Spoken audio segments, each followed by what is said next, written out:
Welcome back to Allison Customs Project Car TV. I'm Jeff Allison, and thank you for watching.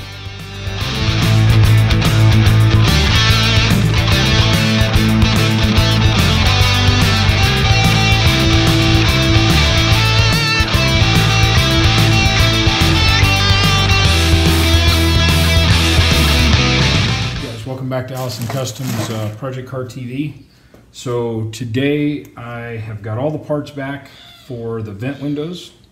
Powder coat guys, new image powder coating. If you're up here in the Four Corners area, man, these guys just do not only great work but fast turnaround. Some of these parts, these two rails over here, first time we did them, you could see some grind marks and other stuff, and they're pot metal, so you get some outgassing as that stuff gets heated up. And so they didn't look good, and really nothing to do with the guys over there, Kevin and Clint. It had to do with the type of metal it is, and then it had some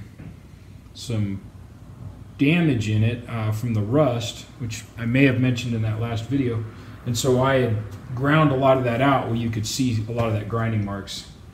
So they re-sandblasted them, and I think they soak all that in a chemical solution to help start peeling the powder coat off. But then they re-sandblasted them, gave them back to me. I reworked them. They cooked them for a couple hours before they ever put the powder coat on them, trying to get them to outgas as much as possible.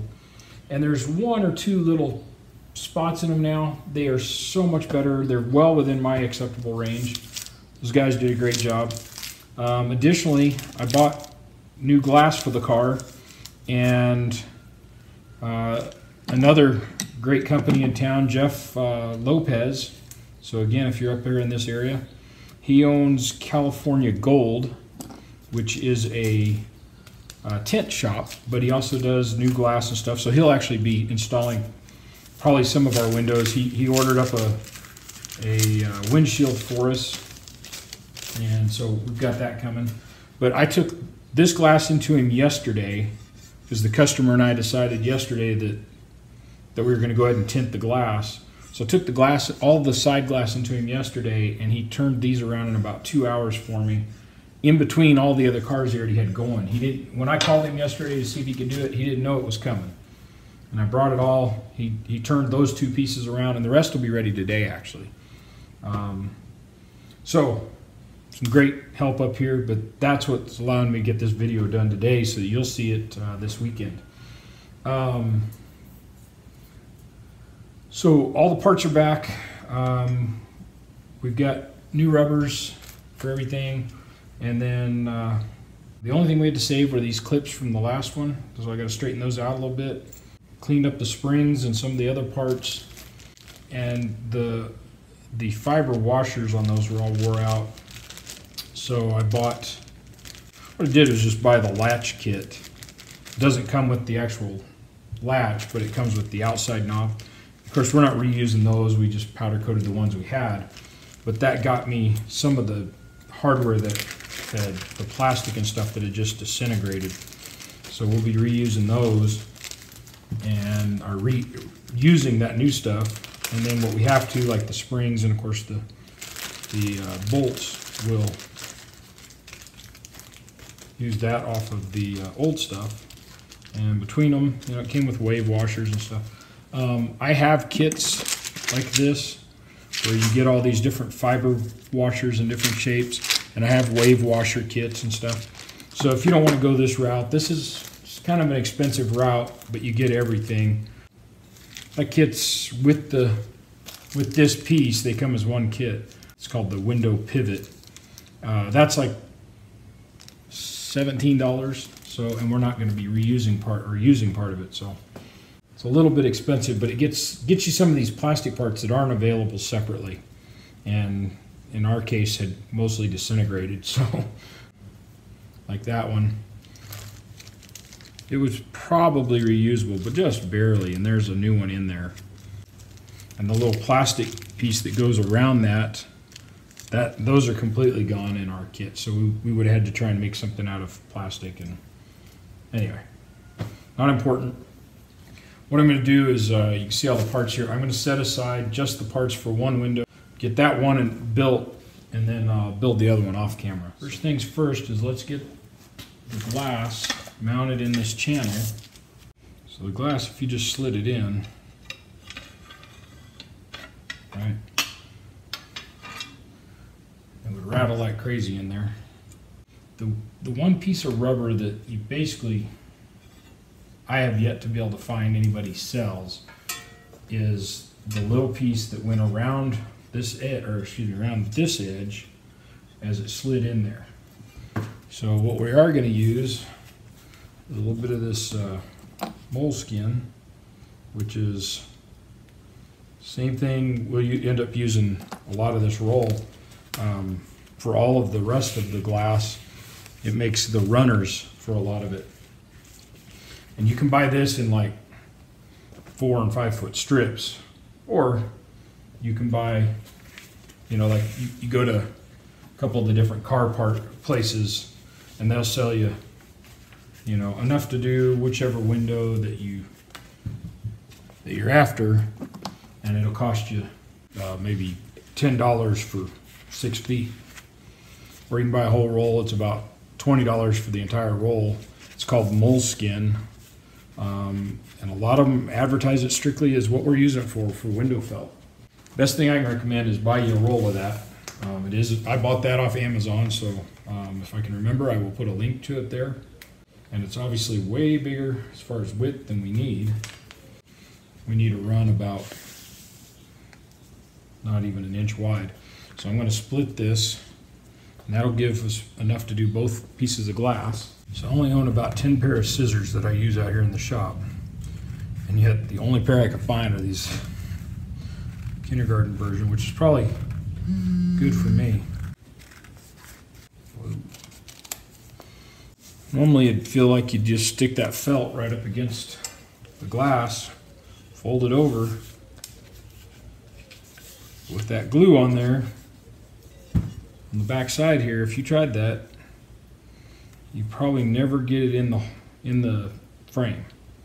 So my recommendation is, if you had a rubber, like some of the years they're being reproduced, so you can buy the actual rubber. If you have a rubber, just soap it down real good with some soapy water, and then when you go to slide it in there, it'll slip right in, and then when it dries out, it won't be a problem. But you know, and we can only do it the way I'm fixing to show you, which is to turn it around and put the adhesive on the glass. You can only do that because this doesn't have to slide up and down or move inside a rail or something. So later on, like when we're doing some of the other glass, and the glass has to be able to move up and down inside a rail, then the felt has to go against the glass. What I'm going to do is I'm going to start, get this placed right, there we go. Start on the side with the tint and use the straight line, the line that you didn't cut. And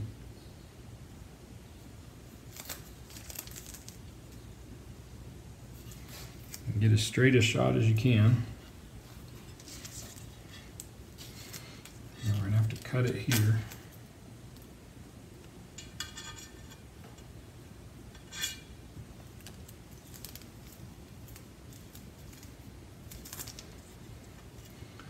We really don't want to overlap this, it'll get too thick. So we're gonna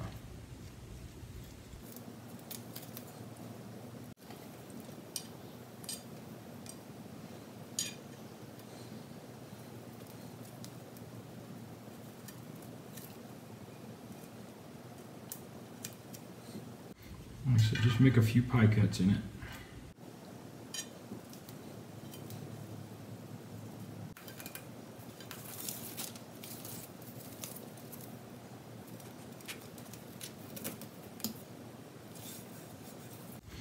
It only needs about a 1/4 inch of coverage there. As you're coming up this side. And the goal here is on the side that you've got your tint, So if you're not going to tint your glass, it's not going to matter. On this side where the glass is tinted, we want that straight edge right there, and we want to make it to where we don't have to try and trim any excess off later, because we'll be cutting against the film then. I got just a little too much showing here. And on this side, we're going to roll this up.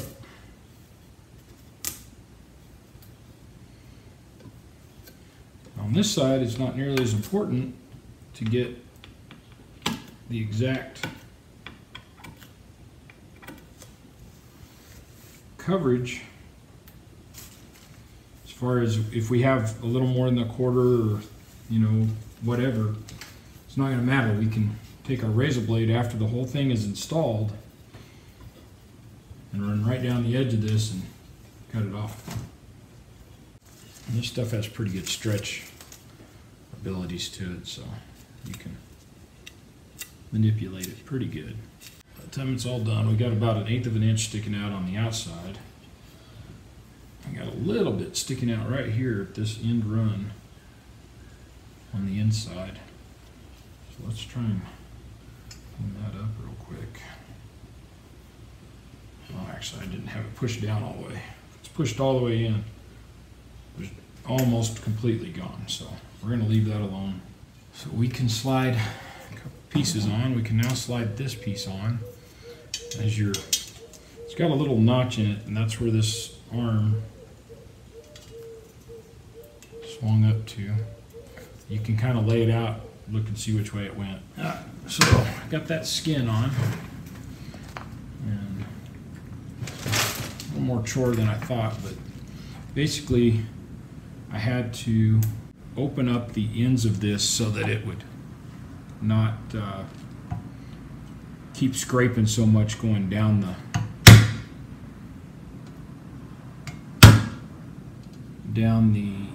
channel as it slid down there, and then just closing those up there. So that gets that part. And next we're gonna want to get this piece in.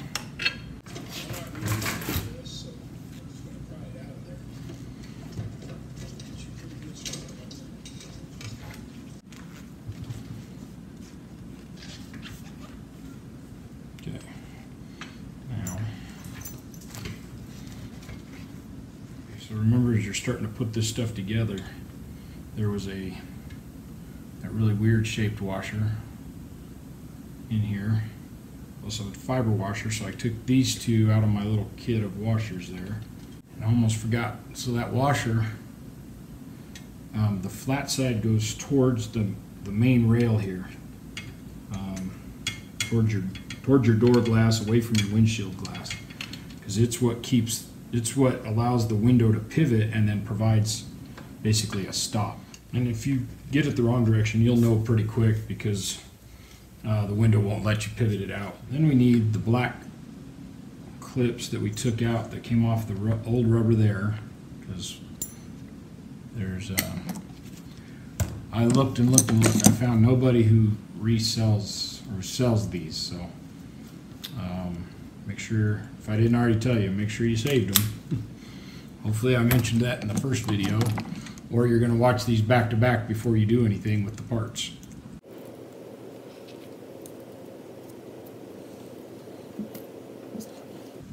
They get bent coming out, so just straighten them out again. Go in here and open them up. What I find works best for opening these is just a pair of dikes, but just be careful not to cut the tab off.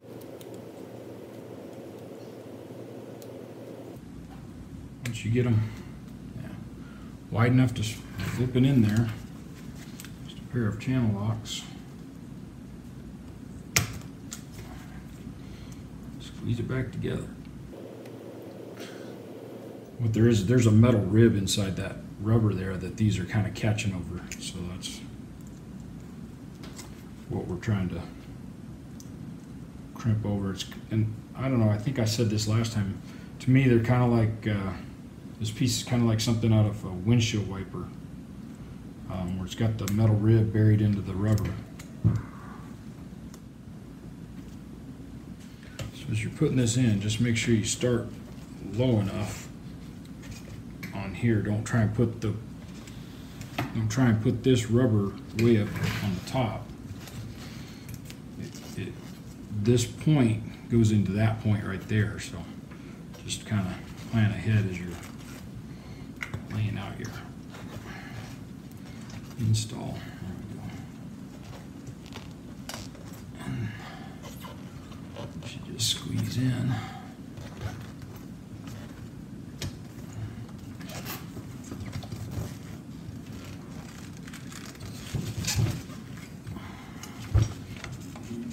This peg has to come in. I have a screw up here in this end, which is one of these, and I bought a full, I don't know what you call it, a hardware kit for this car. And so a lot of these types of screws are in that hardware kit. So I try and use them wherever I can.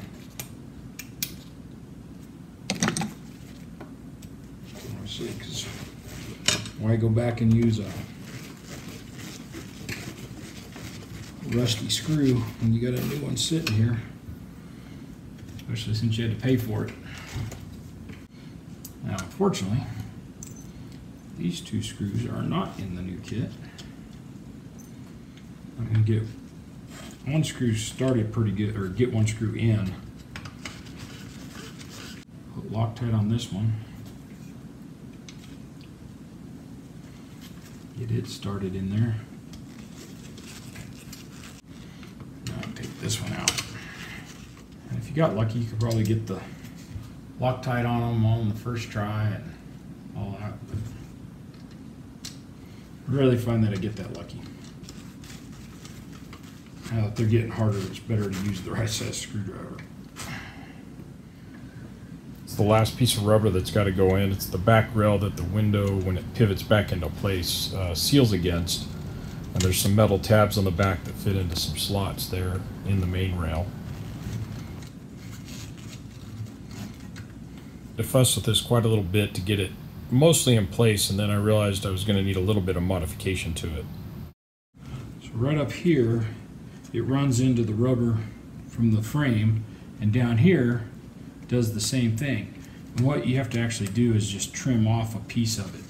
But now that the frame is starting to come together to the right shape, size, now as you do it, at least you'll know exactly how much to trim off.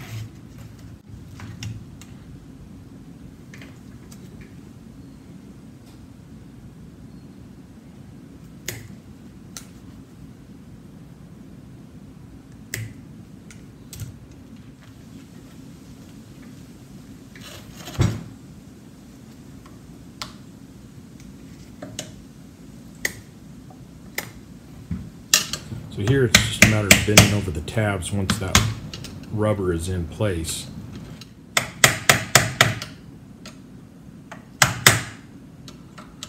So we're ready to put the last few pieces on. So we have a spring, one more fiber washer with the oblong hole in it, the keeper that locks the nut down. And so fiber washer goes on first, then the spring, then the washer with the keyway or whatever in it, then the keeper washer, and then our nut. And mine again, 7/16. If you guys remember, I measured that on the last one. And we're at 295. It was supposed to be 270. I'm going to stop right where it's at. I got it lined up good with a flat on there. I'll just bend the flat down. That locks that nut in place. Our new kit, we have this little plastic washer that goes around that. That's going to go in the glass. We have this piece that goes on the outside. Oh, let's see, I already messed up. Got to have the washer with the keyway first, then the oval piece that goes through the glass. So from here, We need a fiber washer to protect the glass. And if you remember, you probably had 2 washers before, but if you look, the 2 of them are going to be almost or pretty much exactly the same thickness as this one new one. So that's why you don't have 2 again. Then the screw latch. And honestly, you could do this part first. You could go ahead and get this handle and everything on. It might even be easier, since if you have to do anything with the roll pin, you know, as far as beating on it or whatever. And the wave washer goes on there. Got a little resistance to this. I recommend, if you can, put a sharp point, you know, or kind of grind a little bit on the one point. Help you get that thing started.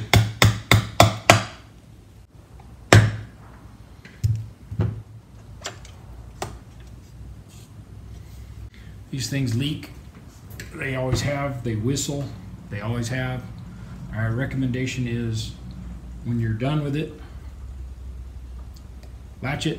Don't ever open it again. But that's up to you. We all saw them our whole lives. Grandpa or grandma had a penny shoved in between here and there. They let in air, which was what their purpose was, but of course that was, for most cars, prior to there being air conditioning. The last things we got to do is we need to put our mounts back in place.